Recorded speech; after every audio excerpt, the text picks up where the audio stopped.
Hello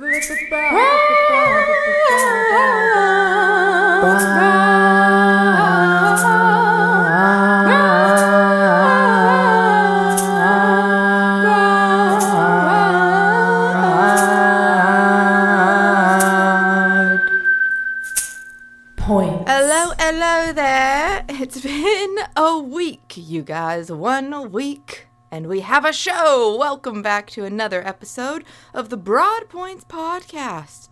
I am your host, the Broad That Points, the Broad with the Points. Well, hey there, it's me, Tyler, the lady.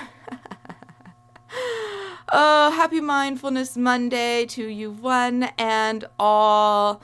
Let's get this show on the road. We have had a week of hustling and bustling in the best possible way. You know, I feel like I'm recovering from my illness. I don't know if you could tell, but I do feel better. I think I sound better, but we also sound differently in our heads than we do to other people because of the way that the sound reverberates off of our jawbone. So, you know, it's just a fun little thing that we get to experiment with. I'm feeling better. I hope you're feeling well. I hope you didn't come down with what I came down with because it sucked. But that's how illnesses work. They spread throughout the world. And the funny thing about, you know, illnesses that want to last long is they have to adapt so that, you know, they don't kill their people, so that they can live longer, so that they can go to more people and just continue to spread across the world. Oh, joyous bacteria. Like I said, I think I picked it up at the Ren Fair when I was there, the Renaissance Pleasure Fair. I still can't get over the fact that I did that. That was such a bucket list item. And, you know, lately, when I think I have a bucket list item, I say, you know what? If not now, when? Right?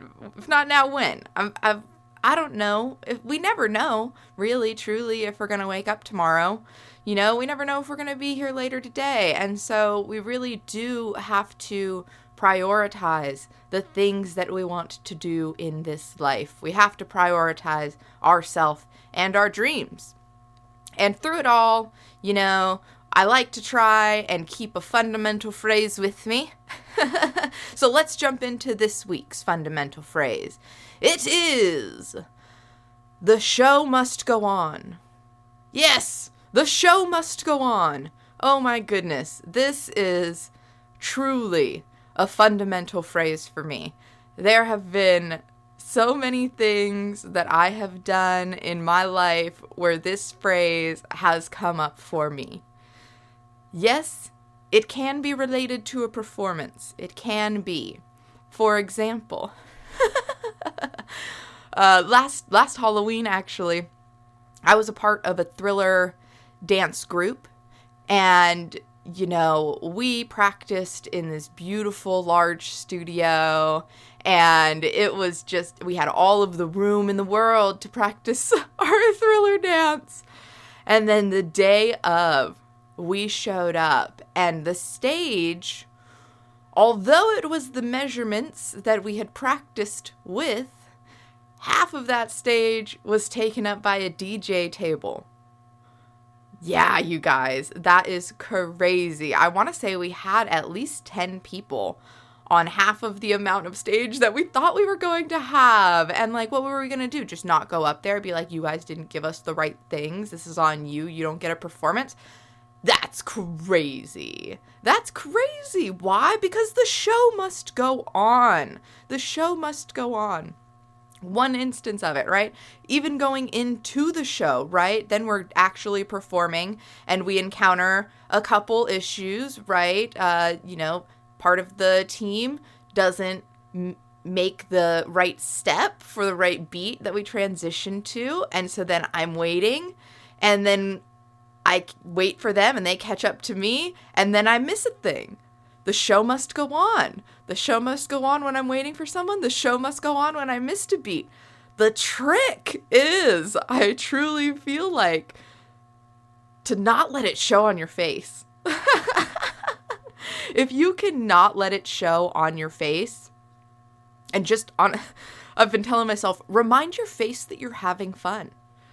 Right? Because there are times in dance, when I'm creating, when I'm cooking, when I'm doing something, where I'll just recognize that my face is so tense, it's so angry, or I look like I just messed up. I've got the oh shit look on my face. Oh man. Oh shit. It's okay, you guys. If we make a mistake, it is okay. And actually, I have this musician friend who is such a talented drummer. Like, his drumming abilities are phenomenal. Just such a spectacle to watch and listen to, truly. And some advice that he had when he's playing an instrument is, if you make a mistake, no one knows that you made that mistake, so you should do it again. Do it again. Do it a second time. Because if you do it a second time, people really won't know. People will think that it's intentional. People will think that it's intentional. And now that I'm playing piano, these words have never been truer. Oh my goodness, these words have never been truer. Because, I'll be playing songs and you start to go and you're playing these keys and maybe it's supposed to skip a key, but you don't skip that key, and then you just go to the next key and it's like this beautiful, scale, but now you've got to do it again because that is intentional, versus people saying, oh, well, she didn't do that the last time. I was expecting her to do that again, but instead she did this. Also, it kind of keeps music exciting.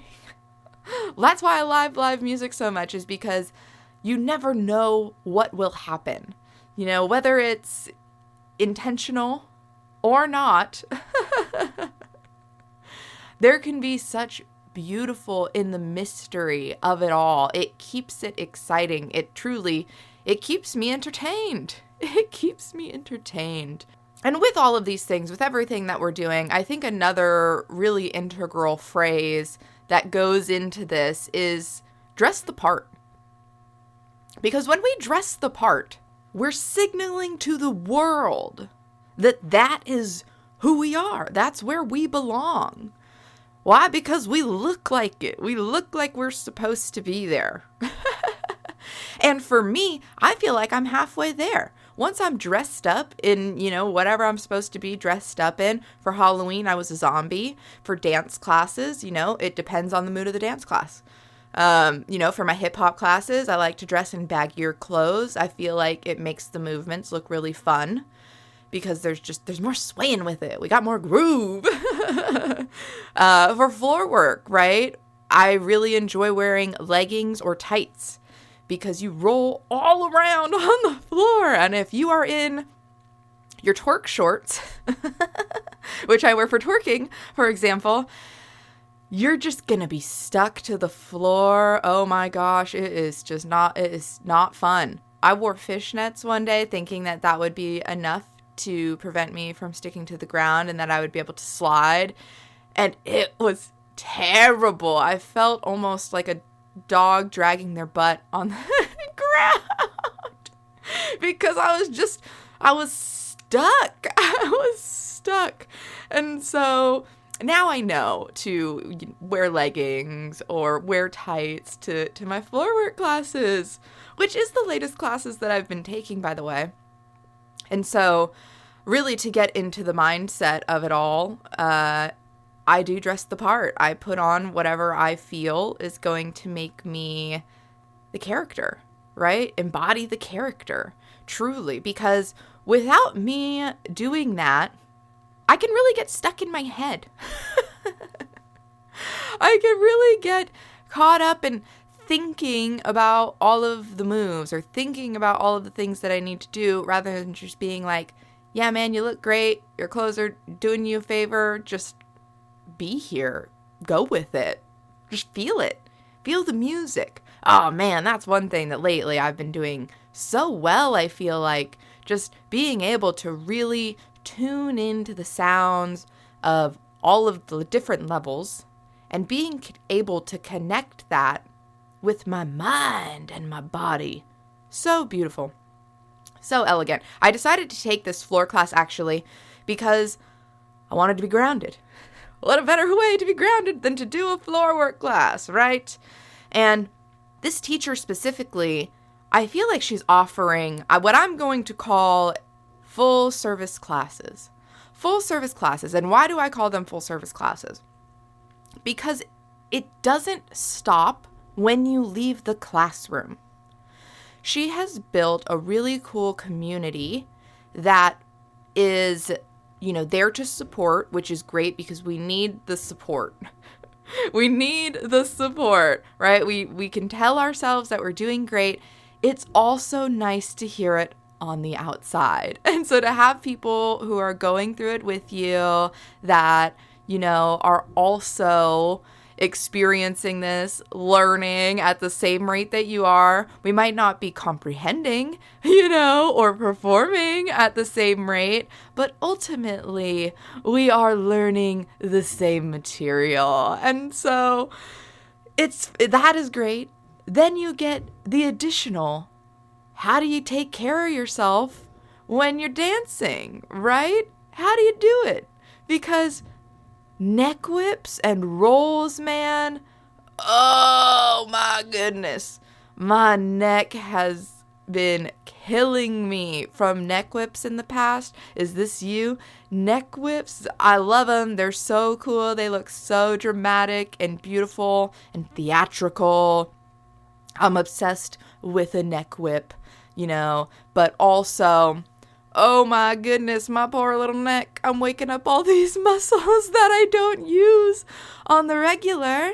And so why I'm saying this is full service is because if you put a message in there, hey, I'm sore on my low back, which I did last week, or hey, I'm sore in my neck, which I did this week, she responds back with videos on how to, either distribute your body weight differently or, how to self-massage and stretch yourself. So that way, you can soothe yourself to allow for longevity and sustainability of the dance. Because how many times have we been doing something and then it's almost like right before we're about to be where we need to be at the finish line, it all comes crashing down. We get injured or we get sick or something like that, and then we can't do it. It literally just happened. It literally just happened to me not that long ago. It is a pattern that I've noticed in my life will come up from time to time. And so this is why it is so important to have a full service life.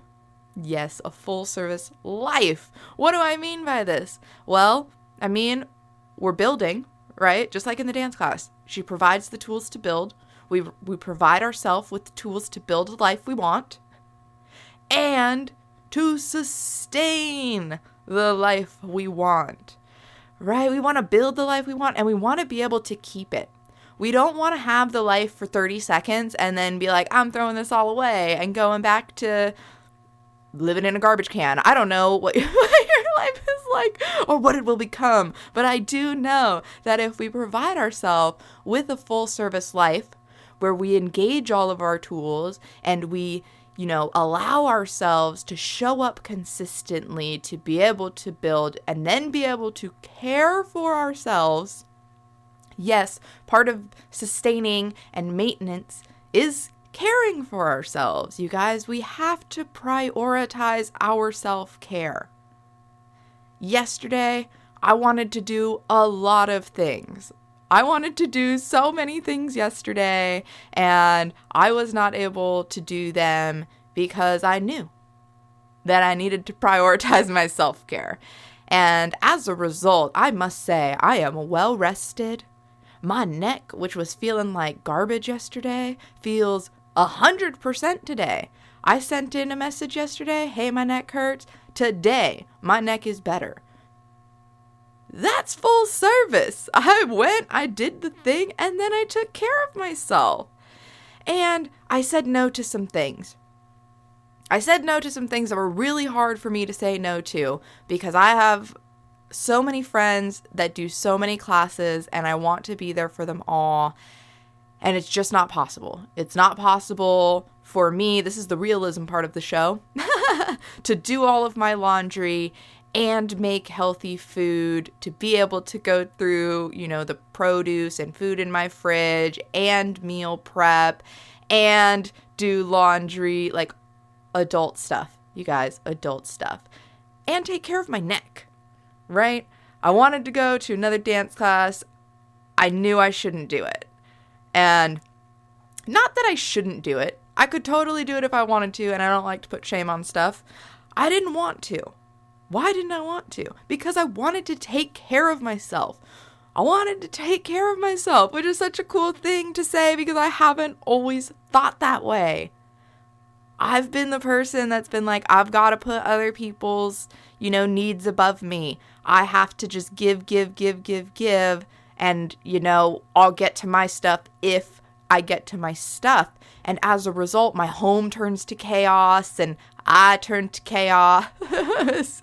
And, I start dealing with the stress and the burnout of things, which I think I'm going to do a podcast on the stress and the burnout, because a lot of people don't realize the symptoms of stress and burnout. And I think that might be a beneficial thing for all to know. And so I'll do a different episode on that with you guys.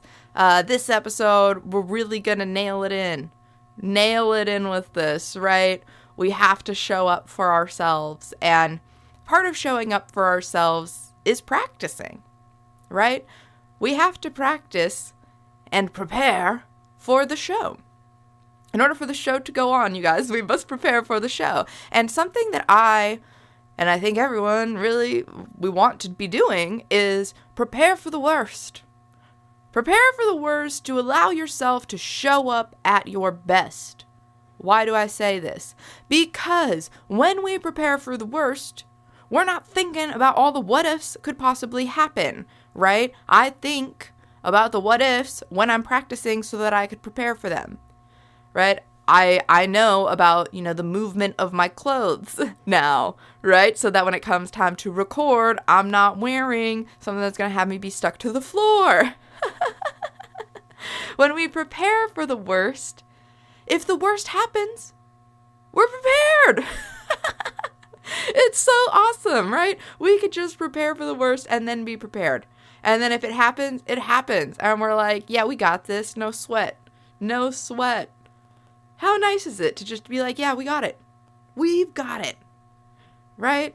It's a beautiful thing. It's a tool that we can give ourselves. It's a tool, you guys, on our tool belt. We get to practice. We get to decide how much we're showing up for ourselves. And, this can be a presentation, this can be artwork, this can be dance, this can be any sort of performance, truly. It's beneficial, you guys, to practice. Practice, because the more you practice, the better you're going to feel. And with the practice, don't forget to rest and recharge, right? Rest and recharge. And I love resting and recharging personally when I'm dog sitting. It's the best because dogs are the best. They're so sweet. And this last week I got to watch 2 new dogs.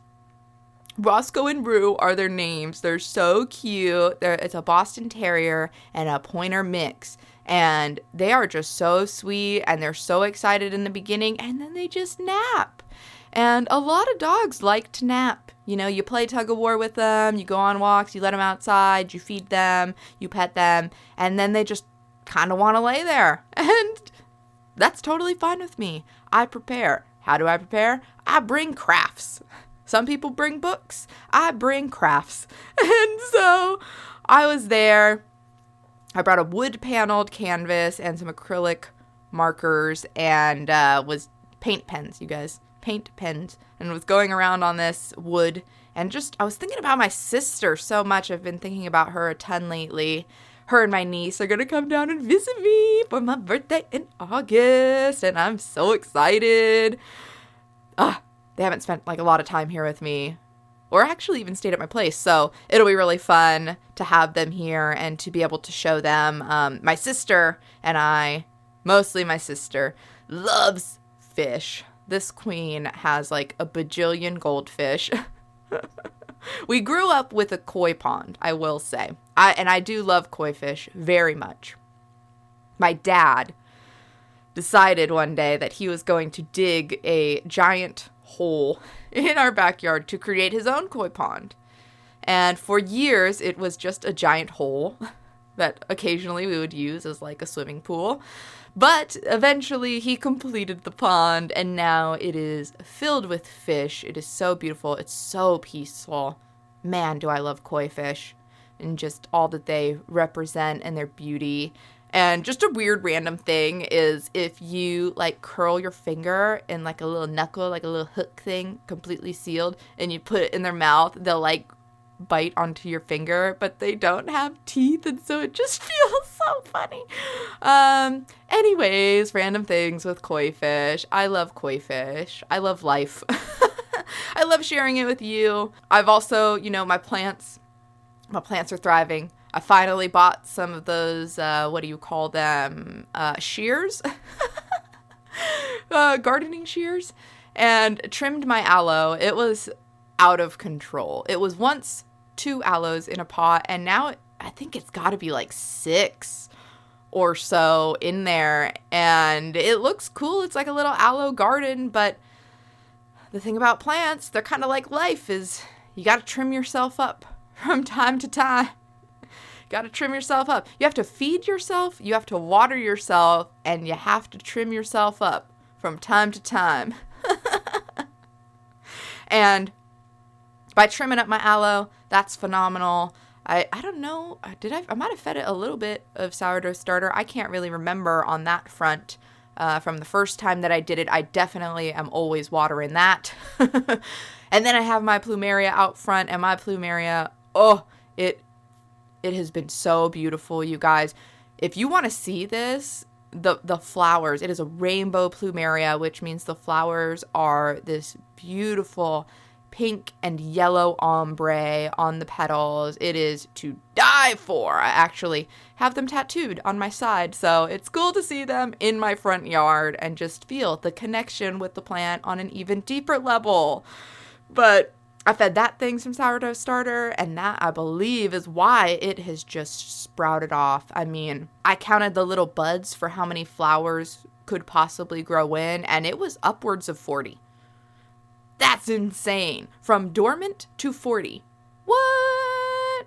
All we have to do is be consistent and feed ourselves and water ourselves, trim ourselves up a little bit, and don't forget to rest, you guys. Don't forget to rest. And if you guys want to follow me to see some of these images, hey, guess what? I'm on social media. You can find me at Broadpoints or at Tyler the Lady.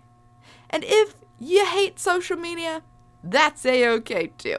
You can email me, broadpointspodcast@gmail.com. Now, on all these pages, I do think I'm going to just share one more thing. I think I'm going to share a recharge and reset bingo. We've been talking about it so much, and I feel called to share a recharge and reset bingo. So keep an eye out on my social media pages. There will be a little bingo sheet for you guys to keep track of. We'll call it for the month of June because we're already most of the way through May. But for the month of June, if you just start checking off your little bingo boxes, if you get a bingo, you message me, you email me, you let me know. You let me know. We're celebrating. We're celebrating all of the recharging and all of the resets because no matter what happens, you guys, I mean, I've been on presentations where all of a sudden the gardener is in the background and they're leaf blowing and you can't just stop a presentation and be like, God, this leaf blower is so annoying. Or even earlier in this podcast, I was telling a story and then the garbage man decides to come and take the trash, which is a beautiful thing. I'm so happy that they take the trash, but also timing when I'm trying to record a podcast. Don't they know my whole schedule? Don't they know my life? Don't they know my milk to cereal ratio? It's really important. But no, I continued on. I persevered. Why, do you ask? Well, let's say that fundamental phrase just one more time for this week. The show must go on.